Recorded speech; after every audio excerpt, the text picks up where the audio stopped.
안녕하세요. 한 2주 동안 이렇게 수업을 받으니까 조금 어떻습니까? 예, 경제학이 그죠? 조금 처음에는 어렵게 생각되었지만은 아마 인문학에서 출발한다. 인문학은 좀 부드럽잖아요, 그죠? 이런 인문학에서 출발을 한다는 그 생각을 가지니까 마음이 조금 놓을 거예요. 그런데 오늘은 그죠? 오늘은 이 경제학이란 것은 우리가 듣던 대로는 굉장히 어렵다 이런 생각을 가졌죠. 틀린 말이 아닙니다. 왜 그랬습니까? 이 수학이란 것이 들어있는 거예요. 그런데 저도 그러고 우리 모두는 수학과 직면하면 다 그냥 주눅이 들어버리거든요.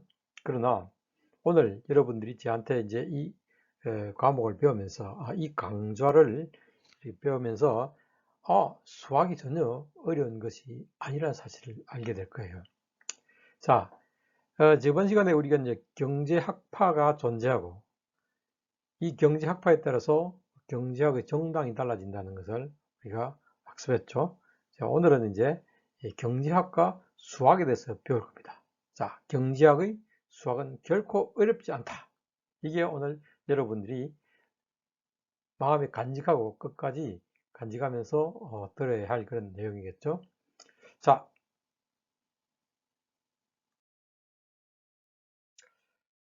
그래서 오늘은 이제 우리 그 책 있죠? 이 책이 꼭 있어야 됩니다. 그죠?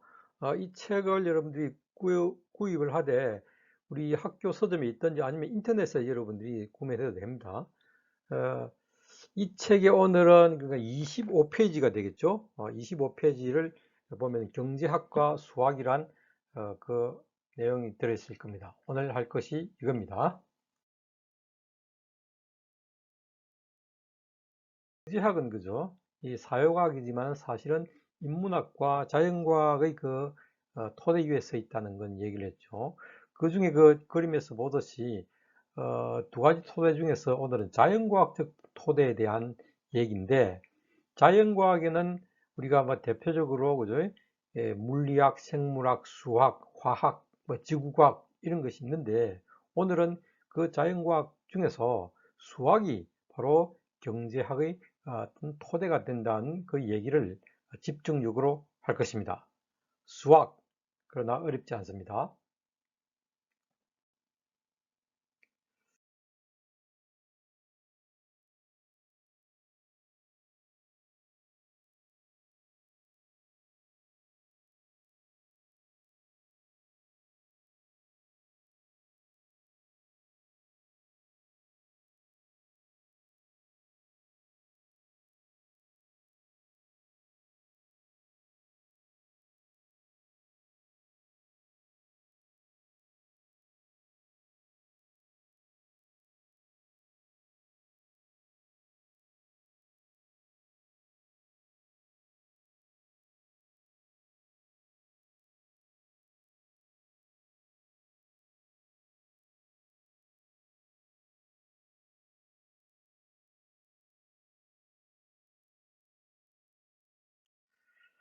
자, 이 자연과학과 친화하려고 하는 그런 욕망을 가지고 있는 것이 경제학입니다. 그죠? 사회과학임에도 불구하고 자연과학과 친해지려고 하는 거. 왜 그러냐? 과학적으로 되면 될수록 어, 대중들로부터 더 신뢰를 얻는다는 생각을 가지고 있기 때문이죠. 맞는 말입니다. 자, 그래서 이 중에서도 이제 과학으로 되기 위해서 경제학은 수학적 기반을 취하려고 노력하는 거죠. 그래서 수학적 테크닉이 바로 과학의 옷을 입는 방법 중에 하나가 되는 겁니다. 그러면 수학은 우리가 뭡니까? 수의 학문인데 우리가 참 골치를 많이 알아가면서 배워왔지만은 한번 돌이켜 생각해 봅시다. 수학이 어떤 모습을 띠고 있습니까? 수학은 그지? 수식과 그래프로 이루어져 있죠. 수식은 뭐 x 플러스 y ax 제곱 플러스 by 이런 식으로 되어 있죠, 그죠? 이것을 다시 그림으로 그리지 않습니까?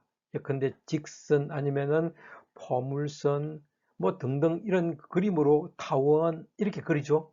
자, 이 수학의 목적은 뭐냐면은 이처럼 수식과 그림으로 그려내는 것이 목적인데 이걸 우리는 폼으로 만든다. 이래서 formalization, 즉 형식화라고 합니다. 즉 다시 말씀드려서 경제학은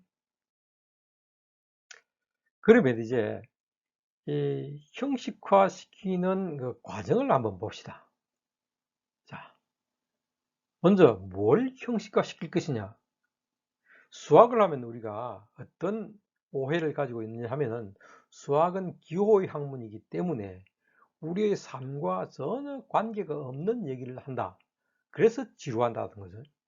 그런데 실제로 보면은 수학도 우리의 삶에 대해서 얘기를 하는 수가 많죠. 그러나 반드시 그렇지는 않습니다. 그러면 수학은 뭘 얘기하느냐? 자연의 법칙들을, 그죠? 자연의 법칙들을 형식화시키는 거죠. 자, 자연의 법칙을 형식화시키는 방법이 다시 뭡니까? 수식화, 도식화, 그림으로 그려내는 거죠. 그런데 이 경제학자들이 어떤 생각을 했느냐 하면은 수학이 자연의 법칙을 이렇게 형식화 시키듯이 우리 일상생활의 삶을 또 이런 형식화 시킬 수 있는 방법은 없는가? 즉, 수학을 통해서 우리 일상생활에서 일어나고 있는 여러 가지 일들을 형식화 시켜보자. 이런 생각을 한 거예요. 그러니까 미리 말씀드리지만은 앞으로 우리가 경제학 교과서에서 보는 수식이라든지 그다음에 그래프는 다 뭐라는 겁니까? 바로 자연의 얘기가 아니라 이제 다음 단계가 수식화하는 단계입니다. 부호로 처리한 결과를 이제 수의 수식으로 전환하면 됩니다. 자, 어떻게 전환할 거예요? 다시 말씀드립니다. 우리 일상적인 진술을 지금 바꿔주는 과정인데 첫 번째가 부호로 바꾸었습니다. 이제는 식으로 바꿀 거예요. 자, 식은 우리 말은 뭐 하면 뭐 한다. A 하면 B 한다. 이렇게 되는 거죠. 그러니까 가격이 오르면은 짜장면을 더 잘 먹는다. 이렇게 얘기했죠. 그래서 또 여러분 지금도 그러고 있죠. 어떤 분 스마트폰 많이 보면 공부가 안 된다. 자, 이것도 우리가 수식화 시킬 수 있는 거예요. 자, 이때 뭡니까? 스마트폰 많이 보면 이건 뭡니까? 원인이죠. 공부가 안 된다. 이거는 결과가 되는 거예요. 즉 원인과 결과의 관계로 수식화 시켜야 되겠죠. 이걸 우리 인과관계라고 얘기합니다. 자, 우리 표 1-3에서 본 원인과 관계 얘기가 바로 경제학의 자연과학적 기반에서 등장하는 첫 번째 질문이 되었죠. 자, 이게 여기서도 이제 적용이 되는 겁니다. 그러면 이제 이 인과관계, 원인과 결과의 관계가 이제 어떻게 식으로 형식화 되느냐? 그건 여러분들이 초등학교 때부터 익숙하게 배워온 바로 배워서 익숙해진 함수 관계, 즉 함수식으로 형식화 될 거예요. 자, 그러면 함수는 무엇입니까? 봅시다.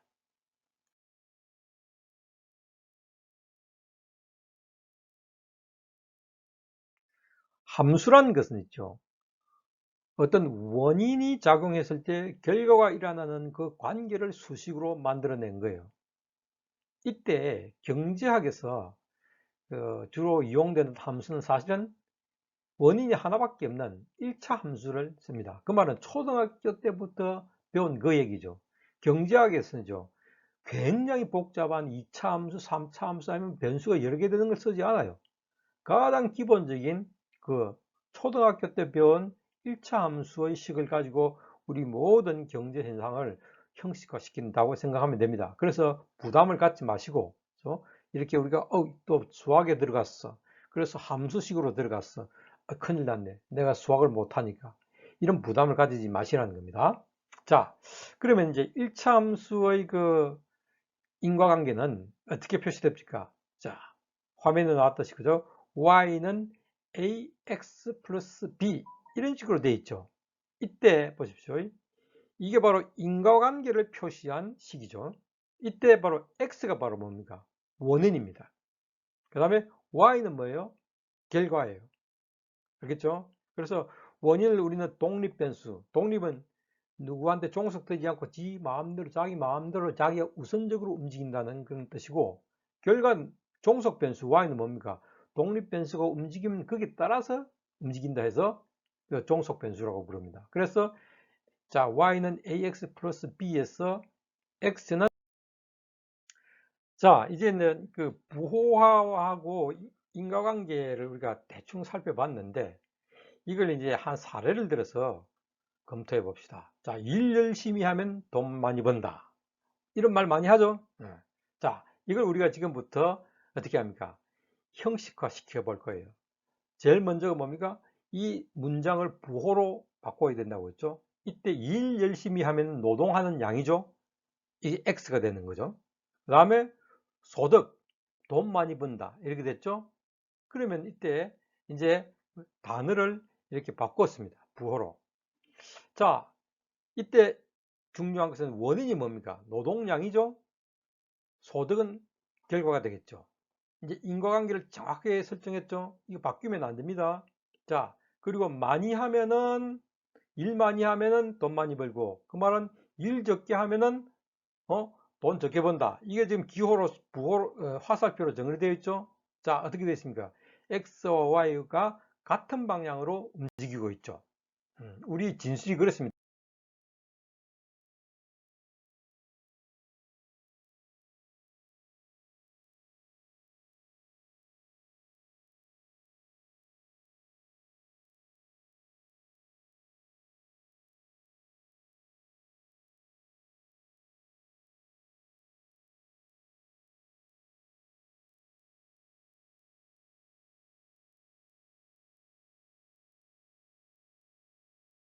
이제 수식화로 들어가 볼까요?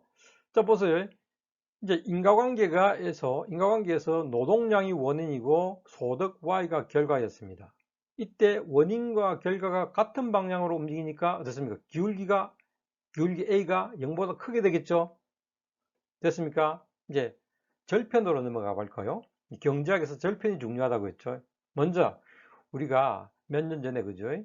태안 화력발전소에서 여러분 나이의 김용균이라는 이 젊은이가 컨베이어 벨트 여기에 끼어 사망했죠. 얼마나 안타까운 일입니까? 이때 김용균이라는 이 불쌍한 우리 젊은 노동자, 그죠? 이, 이 노동자가 지금 가지고 있던 그 배낭에 넣어놨던 그 용품들이죠. 그죠? 컵라면이라든지 이런 팬티, 아주 참 그 값싼 이런 걸 가지고 하루를 끼니를 떼어가면서 일을 하고 있었죠. 이 사람의 절편을 봅시다. 통장에 아무것도 없는 거죠. 즉 그 말은 부모님으로부터 물려받은 게 하나도 없는 사람이에요. 그래서 김용균의 B값은 제로가 되는 겁니다.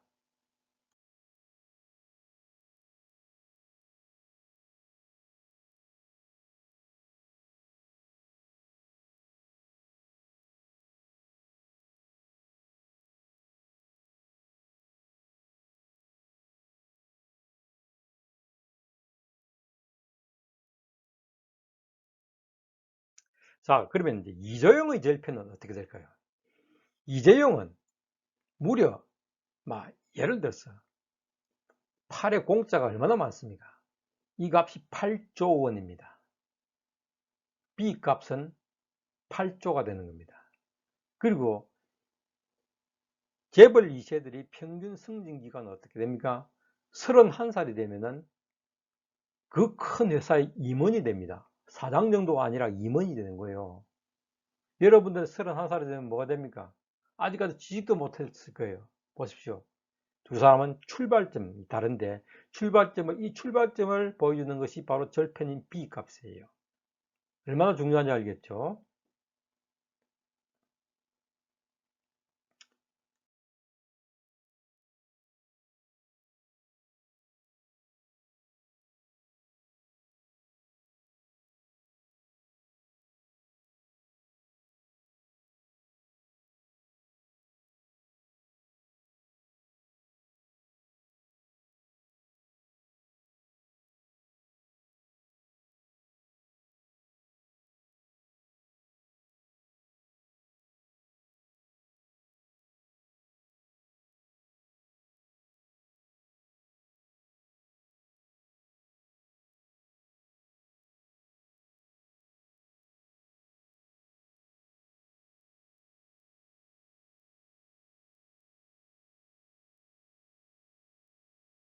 절편은 한 번 더 볼까요?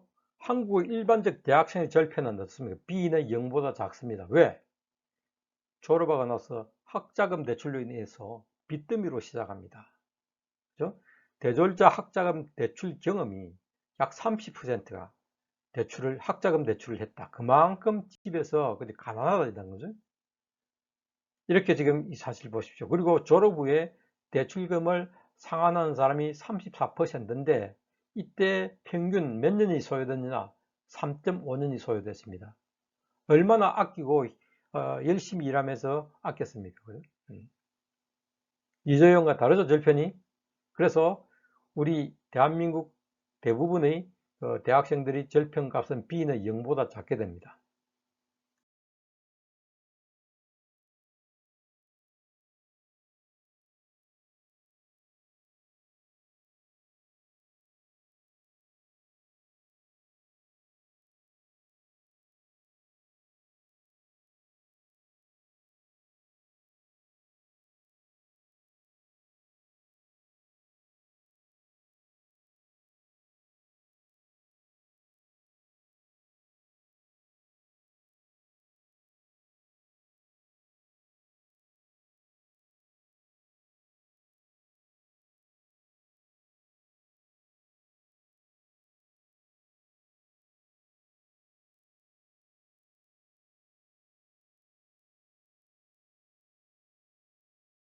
자, 절편을 얘기한다고 좀 시간이 지나갔는데 지금까지 이 결과를 보십시오. 자, 인과관계를 이렇게 일차함수로 수식화시키고 처음에 본 것이 뭡니까?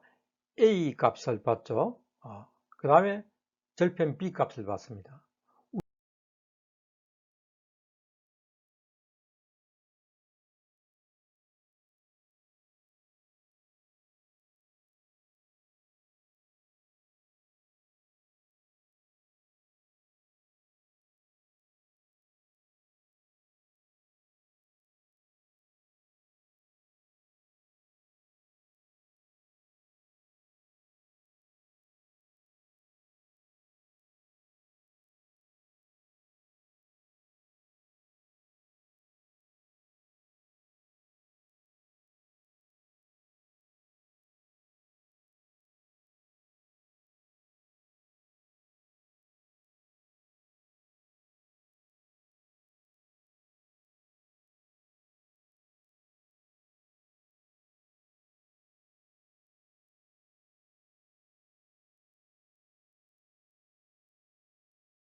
자, 그렇죠.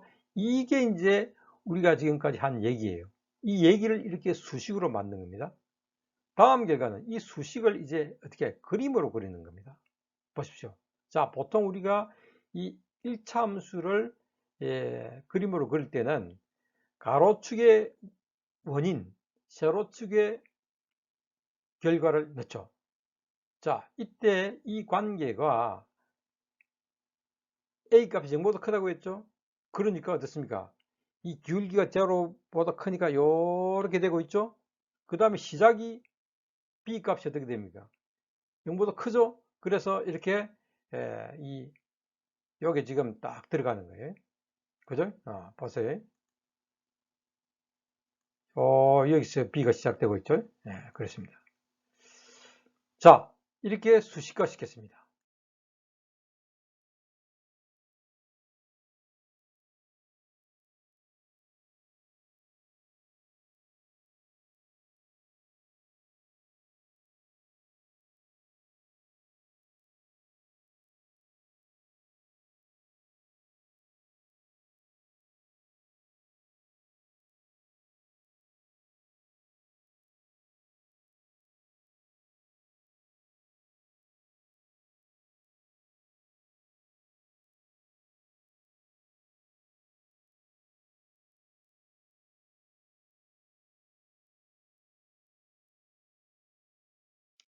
자, 그러면은 이 그림을 보고 우리는 이제 뭘 해석해 낼 수 있느냐. 여러분들은 지금부터, 지금까지는 그림을 그려왔지만, 이제는 누군가 그림을 이렇게 제시하면은 이 그림으로부터 얘기를 다시 만들어낼 수 있게 됐어요. 자, 뭡니까? 아, 이건 A 값이 0보다 크고 B 값이 0보다 크다. 이 말은 뭡니까? 나는, 이 사람은 뭘 지금 주장하고 있느냐? 나는 부모로부터 어느 정도 물려받았다. 그죠? 이 절편값이 요렇게 되니까요. 요만큼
물려받았다 하는 거예요. 오, sorry.